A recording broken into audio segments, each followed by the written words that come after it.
오늘도 우리의 인생, 우리의 전 존재가 헛된 것에 붙들려 살아가는 인생이 아닌 하나님의 영에 붙들려 하나님의 마음과 하나님의 생각 그리고 하나님의 뜻이 우리의 삶이 되어 걸어가는 복된 흔적이 되기를 간절히 사모합니다. 주시는 말씀 새겨 듣게 하시고 기록된 말씀을 통하여 오늘도 당신의 선한 뜻을 우리에게 드러내시는 아버지, 도우시는 성령 안에서 주신 말씀 안에 바로 깨달아 살아낼 수 있도록 우리 모두에게 은총과 자비를 베풀어 주시옵소서. 주 예수 그리스도 이름으로 간절히 기도합니다. 아멘. 오늘 우리에게 주시는 기록된 하나님 말씀 디모데전서 3장 1절에서 7절 말씀입니다. 어제 2장 8절에서 15절에서는 예배 그리고 성도들의 역할에 대한 권면이 기록되었습니다. 바울은 남성들에게 분노와 다툼이 아닌 거룩함과 평화를 위해 기도할 것을 권했고, 그리고 여성들에게는 단정한 복장과 행실을 유지하며 하나님께 나아가라고 가르쳤습니다. 특별히 그는 여성이 교회 내에서 배우되 열심을 내되 권위를 가지지 않고 조용히 배울 것을 강조했습니다. 왜냐하면 그 당시에 시대적 상황이 있어요.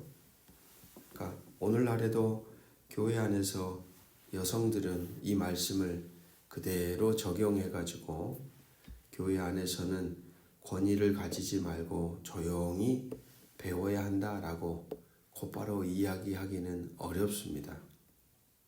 그런 의미가 아니고 그 당시 시대적 배경 속에 에베소의 종교적 배경이 하나 있어요. 그것은 뭐냐면 에베소라는 도시는 아데미 여신이 숭배했던 도시입니다. 여자 신의 그 영향으로 인해서 여성들이 종교적 영역에서 큰 영향력을 행사하는 도시였습니다. 그러다 보니까 기존의 남성들보다는 훨씬 여성들의 권리와 역할이 강화되었다라는 거죠. 바로 그런 흐름이 교회 안에서도 영향을 미치고 있었던 것입니다. 그래서 사도 바울은 그것을 통해 그러한 문화적 배경 속에 교회가 흔들리지 않도록 질서를 바로 세우기 위해 바로 여성들에게 그런 권면의 말씀을 전하였다고 볼 수 있겠습니다. 그렇기 때문에 성경을 읽을 때 우리는 문자 그대로 적용하는 것은 참 위험합니다.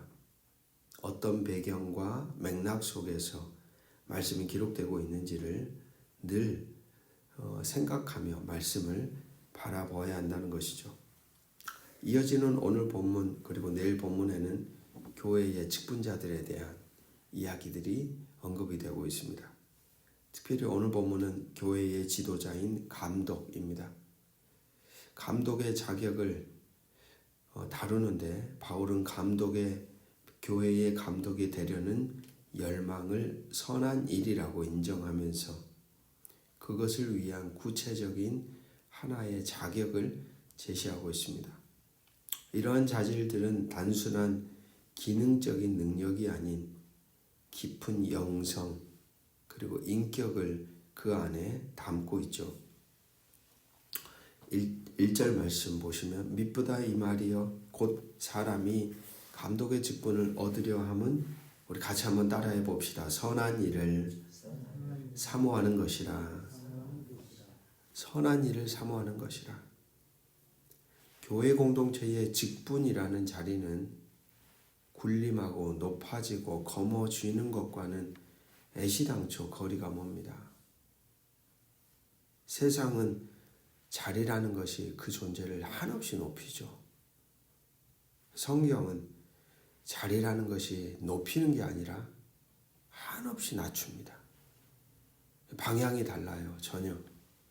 그걸 착각하는 사람들이 교회 안에도 종종 있습니다.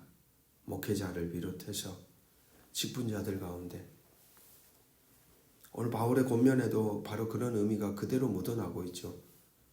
감독의 직분을 얻으려 함은 뭐 때문이라고요? 선한 일을 사모하는 것이라. 기억하고 또 되새겨야 합니다. 모든 직분자들은 하나님이 원하시는 하나님의 뜻이 있는 선한 일을 사모하는 사람들이 되어야 하는 겁니다. 그게 바로 그 자리의 존재 이유예요. 그 자리의 목적이에요. 근데 이것을 착각하고 세상의 논리를 그대로 가져와서 교회에서 한 자리함으로 내가 사람들보다 높아져 보겠다. 이건 신앙이 그 동기 자체가 벌써 어긋나 버린 거죠. 계속해서 2절부터 7절까지 이제 그 감독은 어떤 사람들이 되어야 하는가에 대한 이야기를 쭉 이야기하는데 거기에는 이런 하나의 맥락이 깔려 있는 것처럼 제 눈에는 보입니다. 어떤 직분을 맡기 이전에 그 일을 행하기 이전에 가장 먼저 중요한 것이 무엇일까요? 그 사람이 어떤 인간인가라는 거예요. 사람이 어떤 사람인가예요. 목사로서 설교를 하고 목양을 하기 전에 도대체 이 목사라는 사람은 어떤 인간인가? 어떤 사람인가? 장로, 권사, 집사라는 직분으로 일을 하기 이전에 더 먼저 검증되었고 더 우리가 확실해야 될 것은 도대체 그 사람은 바른 사람인가? 바른 인격을 소지하고 있는가? 바른 관계를 맺고 있는가? 바른 영향력이 있는가? 그러니까 그 존재된 상태가 과연 합당한가? 이게 더 중요한 거죠. 그 자리로서 어떤 일을 하기 전에 여러분 그래서 이걸 항상 우리는 기억해야 됩니다. 내가 어떤 일을 하기 전에 과연 나는 어떤 상태인가? 나는 어떤 사람인가? 그게 더 중요해요. 중요해. 자리보다 더 중요한 것은 그 사람은 어떤 사람인가입니다. 어떤 역할을 행하는 것보다 더 중요한 것은 그 역할을 행하는 사람이 도대체 어떤 인간인가. 그러니까 바른 사람이 되지 않고서는 뭘 할 수 없다는 말입니까? 하나님의 일을 하는 일꾼이 되어서는 안 되는 거예요. 사람이 먼저란 말입니다. 항목들을 쭉 읽어보십시오. 3장 2절 말씀. 그러므로 감독은 책망할 것이 없으며 흠 없이 살아야 한다. 이거 완벽한 삶을 살아야 한다 라는 말이 아니에요. 본받을 만한 삶이 있는가? 저 사람을 볼 때 인격적으로 따라갈 만한 흔적이 있는가?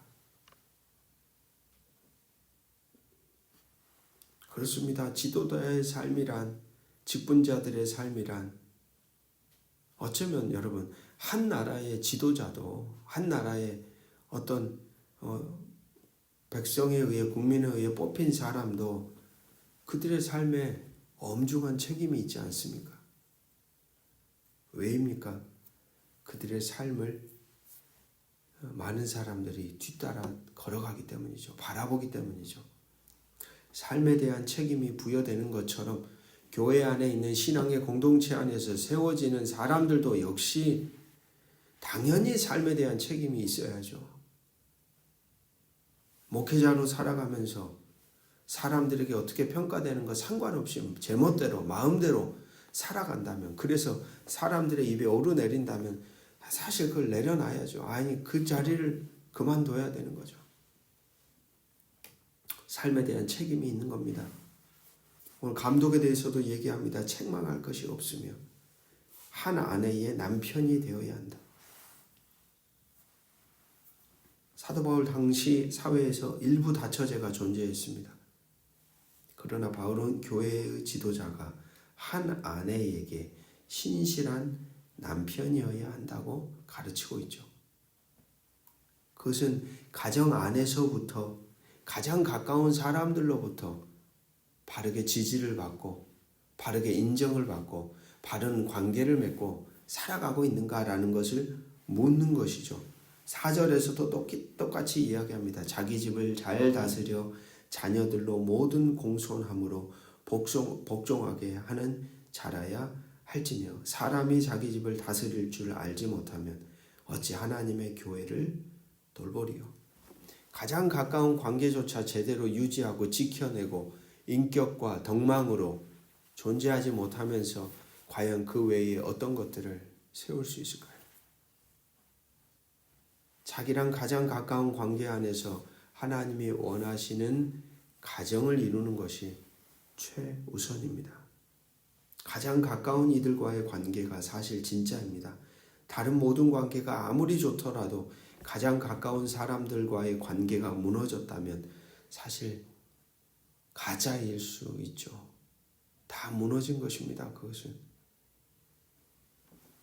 계속해서 말합니다. 절제하며 신중하며 단정하며 자기를 다스릴 줄 아는 사람. 자기의 감정 따라 막 휘두르는 인생이 아니라 자기를 통제할 수 있는 거예요. 내가 이러면 안 되겠다. 내가 이 순간에는 입을 닫아야 되겠다. 이 순간에는 내가 이 자리를 피해서 잠시 내 자신을 돌아봐야 되겠다.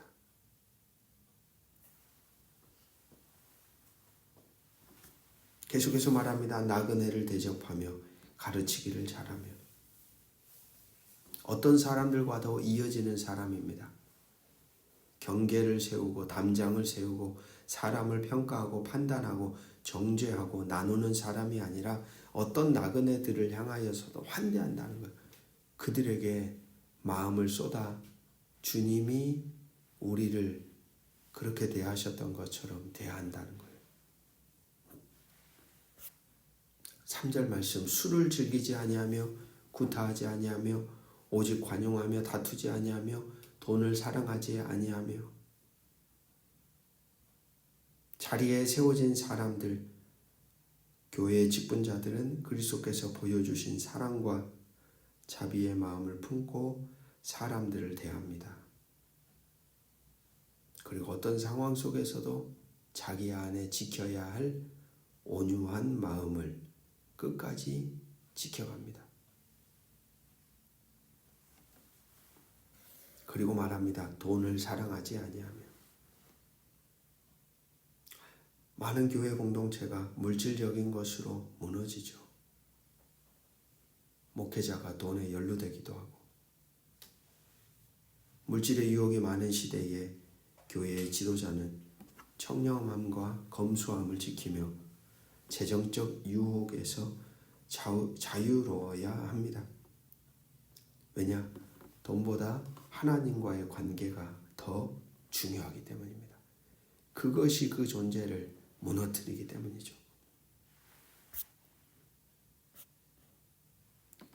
계속해서 6절, 7절 새로 입교한 자도 말지니 교만하여져서 마귀를 정죄하는 그 정죄에 빠질까 하며 신앙이 성숙된 자라야 합니다. 이는 교회의 지도자들이 깊은 신앙의 뿌리에서 비롯된 겸손과 지혜를 갖추어야 한다는 것을 말해줍니다. 그리고 마지막 7절 말씀, 외인에게서도 선한 증거를 얻은 자라야 할지니. 교회 안에서만 인정받는 사람이 아니라 사실 구분이 없습니다. 교회 안에서도 교회 밖에서도 신앙의 성도들 사이에서의 관계에서도 그리고 성도가 아닌 밖에 살아가는 일반 이웃들과의 관계 안에서도 당연히 덕망을 끼치는 그들에게도 정말로 존경함을 받을 만한 인격과 삶을 가진 사람이 되어야 한다는 것을 오늘 사도 바울은 이야기합니다. 왜입니까? 주일날 설교 말씀처럼 교회의 존재 이유는 모든 사람을 위하여 존재하기 때문입니다. 사실 그 구분은 의미가 없습니다. 늘 우리가 기억해야 할 것은 교회 안에 속한 사람들은 모든 이들을 위하여 존재하는 사람들이기 때문입니다. 사도 바울의 권면의 말씀을 가만히 읽으며 그런 생각이 듭니다. 여러분, 처음 하나님의 자녀가 되는 데에는 아무런 조건이 없어요. 너가 뭐 덕망이 있어야 되고 너가 바르게 살아야 하고, 아니요, 그런 조건은 필요가 없습니다. 왜냐하면 하나님의 자녀로 부름받고 선택되는 데에는 오로지 하나님의 측량할 수 없는 은혜로 우리는 부름을 받기 때문입니다. 하지만 하나님을 알아가면 알아갈수록 우리는 계속적으로 그렇게 측량할 수 없는 은혜만 가볍게 남발하며 우리의 존재를 마음대로 제멋대로 살아갈 수는 없습니다. 그것은 신앙의 바른 모습이 아니에요. 우리가 바르게 하나님의 은혜를 깨닫고 부름받아 하나님을 바로 만나고 알아가면 알아갈수록 우리의 존재는 부름받기 이전의 상태로 그대로 살아가는 게 아니라 우리 안에 존재의 변화가 일어난다는 말입니다. 말과 언어와 행실, 기본적인 모든 관계의 영역 안에서 하나님이 원하시는 존재로 당연히 변화가 일어나는 것이죠.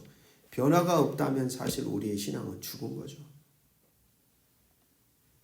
그런 존재의 변화 속에서 우리의 인생과 삶이 뒤바뀌고 가정과 직장과 삶의 자리에 변화의 바람이 일어납니다. 오늘 사도 바울의 말씀처럼 하나님의 선한 일을 사모하는 자로, 행동하는 자로, 오늘 우리 각자를 향한 그 부름에 우리는 오늘 어떻게 응답하며 살아가시겠습니까? 기도하겠습니다. 하나님의 선한 일을 사모하며 행하는 자로 오늘도 살아가기를 원합니다. 우리 안에 버려져야 할 모습들을 바르게 깨닫게 하시고 당신의 형상으로 오늘도 도우시는 성령 안에서 만들어져 가는 복된 사람들이 되게 하여 주시옵소서. 주 예수 그리스도 이름으로 간절히 기도합니다.